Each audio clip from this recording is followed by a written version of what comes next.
Hello everyone, welcome back to the garden. I'm in the rose room today. For those of you that are new, my name's Aaron, I'm the Herefordshire gardener, and today I want to share the start of something completely new for this channel. All around the garden at the moment, the roses have finished flowering for the year, but in their place, something just as exciting has appeared.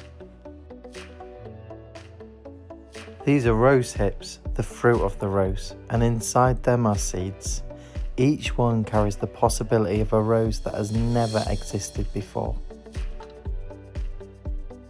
This video is part one of a brand new series I'm calling the Unwritten Roses, where I'll be growing roses from seed collected here in my own garden. This series is purely experimental. There are no guarantees, no promises, and that's exactly what makes it exciting. With the exception of the mother plant, I don't know who the other parent is. These seeds are being pollinated naturally, by insects, by chance, by the garden itself. Some may never germinate, some may grow into ordinary roses, and just possibly, one or two might be something truly unique. Before we move on to the basics, this is very much a long-term experiment and I'd really love for you to be part of it.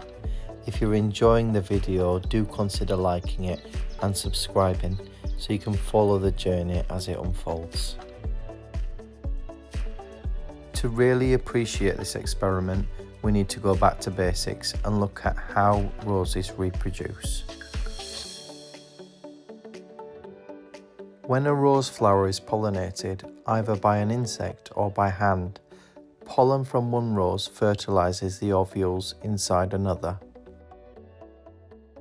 Once fertilized, the petals fall away and the flower base begins to swell. Over the summer and autumn, this develops into a rose hip. Inside each hip are seeds, and each seed contains two sets of genetic material mixed together.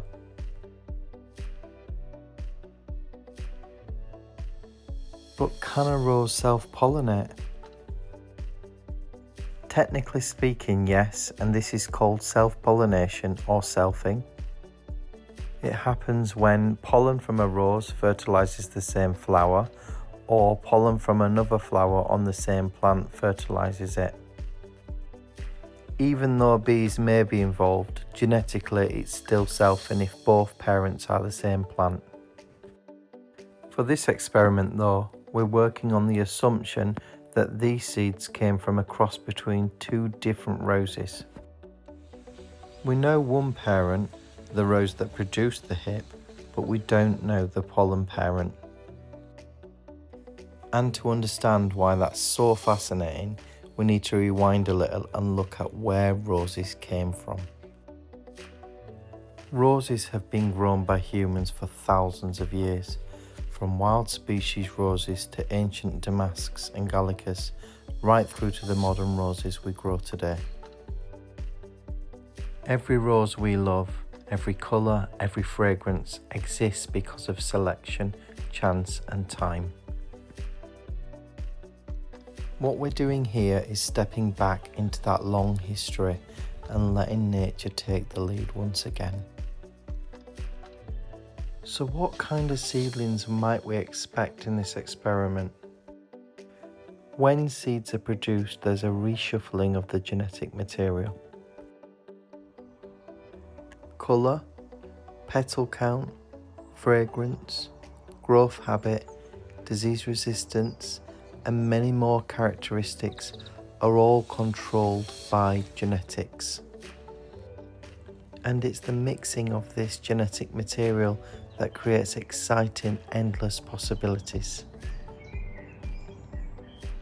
Some traits are dominant, others recessive, some skip generations entirely.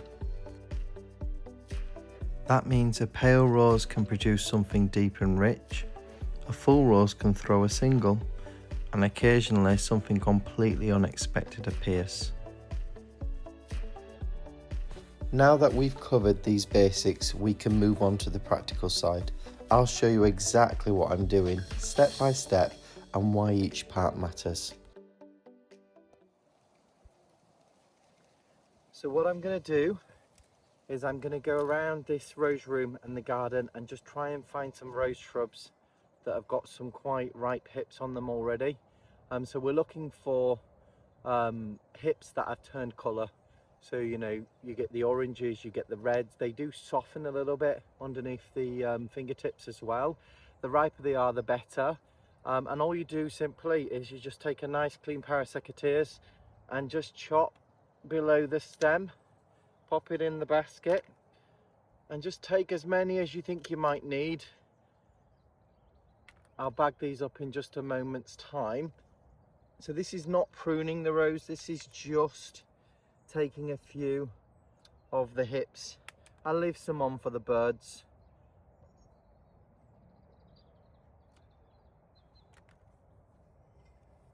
And then if we just take this over and get it labelled. So these hips are what we collect in.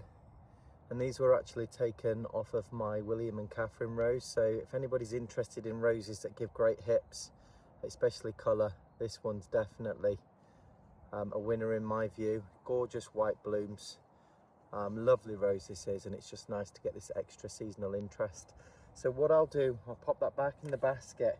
I've got these paper bags just to store them in for now. And I'll just write on here, William and Catherine.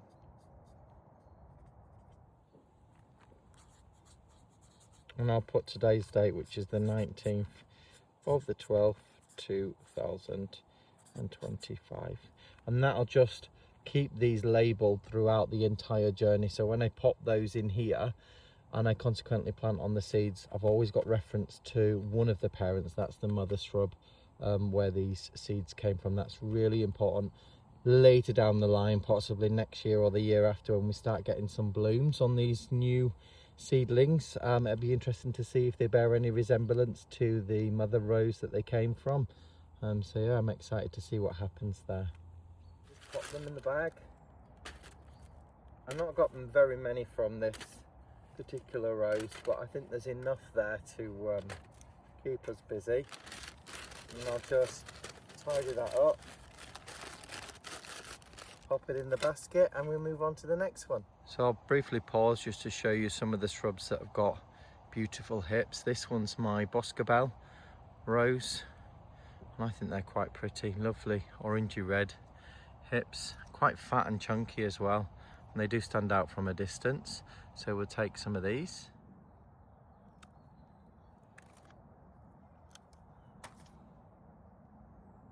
I'm just trying to take the ones that are appearing most ripe.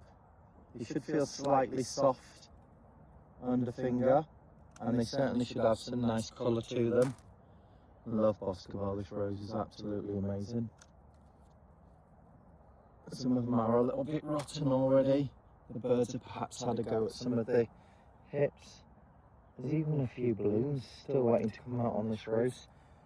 And we're coming to the end of December. Crazy. This is another nice one. This is Graham Thomas's rose hips. More spherical but lovely colour again. There's quite a few on this rose. These are quite young roses still, so you know the impact with the hips is not there fully yet, but in years to come when they've branched out.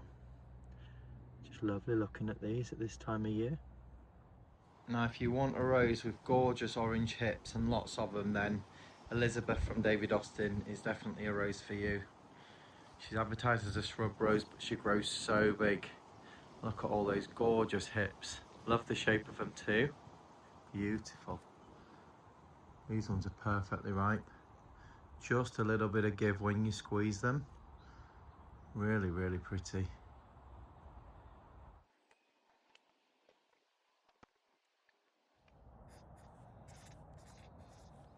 Claire Austin is another one of David Austin's roses that gets covered in huge, beautiful rose hips at this time of year. Absolutely loaded. I mean, she flowers like a powerhouse, so that makes complete sense to me. Just look at all of those hips on this shrub. She is advertised as a short climber, but I grow as a shrub rose.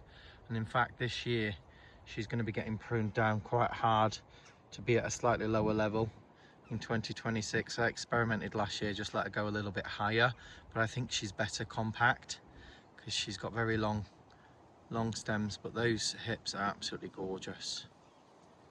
Just give you a little close-up of those. Look at the size of them. Absolutely huge. And I think these are just about ready to harvest. There's a little bit of give there. I could possibly leave them a bit longer. We'll see how these ones turn out inside first of all. And I've got 4 of these shrubs, so I've got lots of, rose hips to choose from. So if I've gone too early on any of these, I'll be able to come out a little bit later and get some more.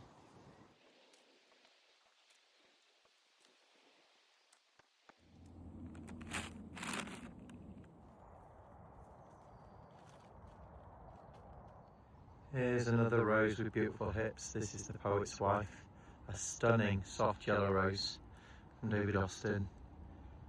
And it's got some wonderful hips at this time of the year. Beautiful. Of course, the video wouldn't be complete without saying hi to the girls. That's the alpacas.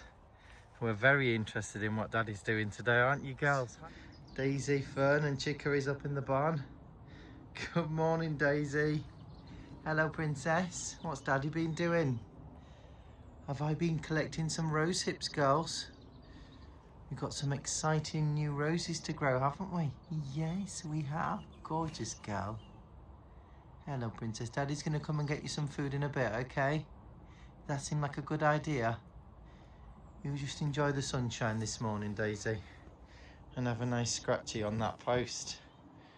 Bless her. Here's another one. This is Wallerton Old Hall. Has some really nice big juicy hips. These are perfectly ripe. Gorgeous colour as well. Orange mainly with sort of shots of red on there. Beautiful. I only planted this in 2024. So it had its first full year last year. And I'm looking forward to seeing what this one does in 2026. This rose here is Tranquility by David Austin. Beautiful porcelain white blooms and absolutely loaded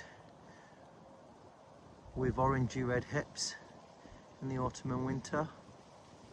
Another good shout if you're after hips. Tranquility, David Austin.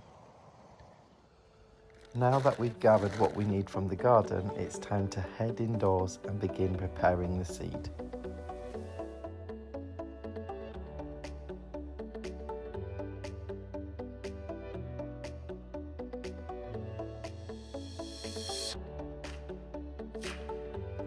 To remove the seeds, make a careful cut on either side of the rose hip. This makes it easier to break open.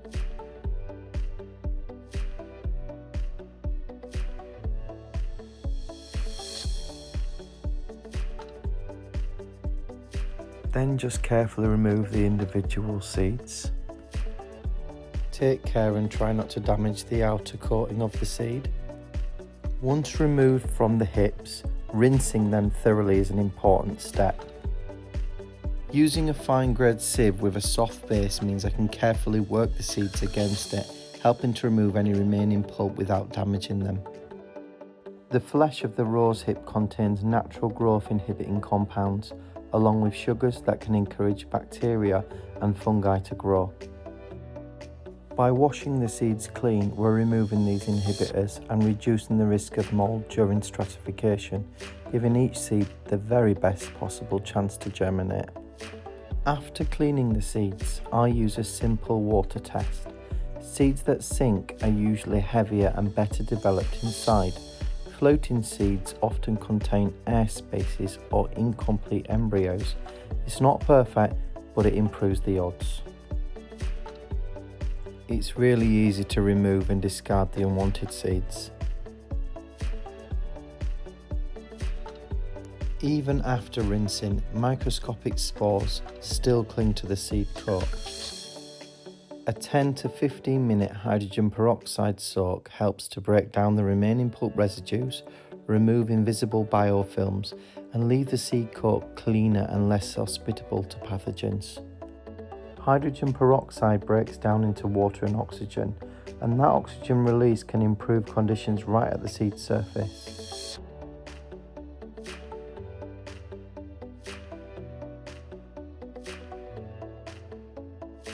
I'm sowing the seeds into sterilised trays with clear plastic covers. The growing medium is a 50-50 mix of fine seed compost and vermiculite. Seed compost provides gentle structure and a soil-like environment, where the vermiculite improves airflow and moisture retention. This is the perfect blend, as rose seeds need moisture, but then they also need oxygen. Too wet and they'll rot, too dry and they'll simply fail. A handy plastic bag at this point makes for a very easy mixing process. It also enables me to add water and mix at intervals to get that perfect level of moisture. We don't want to add too much water. We're aiming for the same level of moisture as there is in a wrung out damp dishcloth, for example. Next, I just put the mixture into the trays, firming it in as I go along. After the seeds have finished soaking in the hydrogen peroxide, it's time for a final rinse with fresh tap water. I'm sowing 2 seeds per cell just to increase my chances of germination. I surface sow the seeds, pressing them gently into the compost rather than burying them, so they have moisture, oxygen and the best conditions to germinate. I then finish by dusting over a fine layer of vermiculite, just enough to hold the seeds in place. Every tray is clearly labelled with the mother plant and the date. That information will be invaluable later, especially if anything special appears. Any surplus seed goes into a labelled bag, and I'll sow these outside in a small controlled area of the garden, just for fun and to see what happens.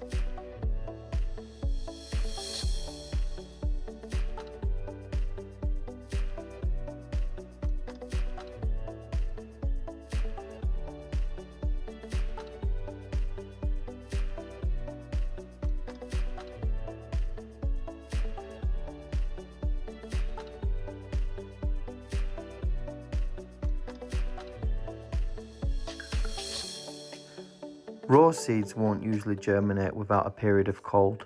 This process is called stratification.